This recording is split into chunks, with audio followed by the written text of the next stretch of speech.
adik Sunan Gunung Jati, Syarif Nurullah. Jangan lupa di-subscribe dulu, agar selalu menyimak sejarah Nusantara berikutnya. Terima kasih. Assalamualaikum warahmatullahi wabarakatuh. Syarif Nurullah adalah satu-satunya adik Sunan Gunung Jati, atau Syarif Hidayatullah. Jika kakaknya kelak menjadi raja sekaligus anggota Wali Songo, yang berkedudukan di Cirebon, maka tidak demikian dengan adiknya. Beliau mewarisi kekuasaan sebagai penguasa di Mesir. Kota Ismailiyah menggantikan kedudukan ayahnya Syarif Had.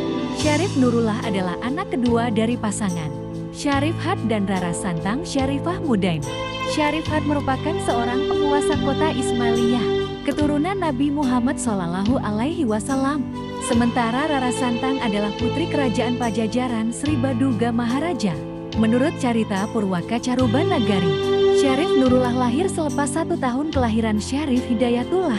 Dengan demikian, jika tahun kelahiran Sunan Gunung Jati terjadi pada tahun 1448, maka Syarif Nurullah lahir pada 1449 Masehi. Menurut naskah Mertasinga, mulanya yang ditetapkan sebagai pengganti Syarif Had adalah Syarif Hidayatullah. Akan tetapi karena Syarif Hidayatullah memilih menyebarkan ajaran Islam ke tanah kelahiran ibunya, Sunda, maka beliau menyerahkan jabatan penguasa kota Ismailiyah kepada adiknya, Syarif Nurullah.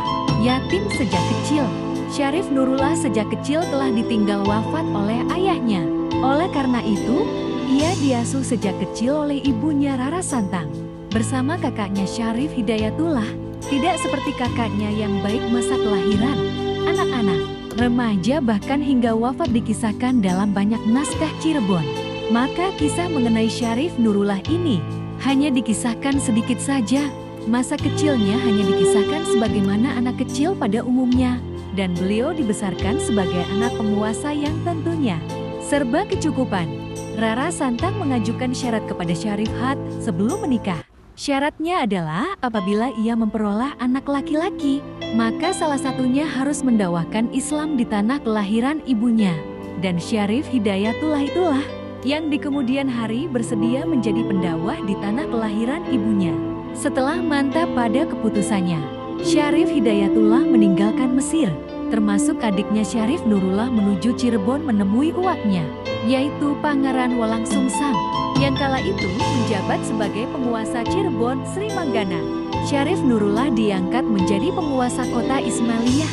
Menurut naskah Mertasinga, ketika Syarif Nurullah dianggap belum layak menjadi pengganti ayahnya yang telah wafat, pemerintahan di kota Ismailiyah dijalankan oleh Patih Ongka. Akan tetapi manakala Syarif Nurullah telah layak menjadi pemimpin, maka ditetapkanlah rencana penobatannya. Sebelum dinobatkan menjadi penguasa, Syarif Nurullah mengundang kakaknya yang kala itu telah menjadi Sultan Cirebon untuk menghadiri penobatannya. Undangan disampaikan melalui pengiriman surat yang dibawa oleh duta dari Mesir. Atas undangan tersebut akhirnya Syarif Hidayatullah bertolak dari Cirebon ke Mesir untuk menyaksikan penobatan adiknya sebagai penguasa di Mesir. Selepas kisah di atas tidak ada lagi kisah adik Sunan Gunung Jati yang terdapat dalam babat Cirebon, termasuk soal kewafatan dan kuburnya oleh Sejarah Nusantara. Demikianlah sejarah Nusantara kali ini, dan nantikan sejarah berikutnya. Terima kasih.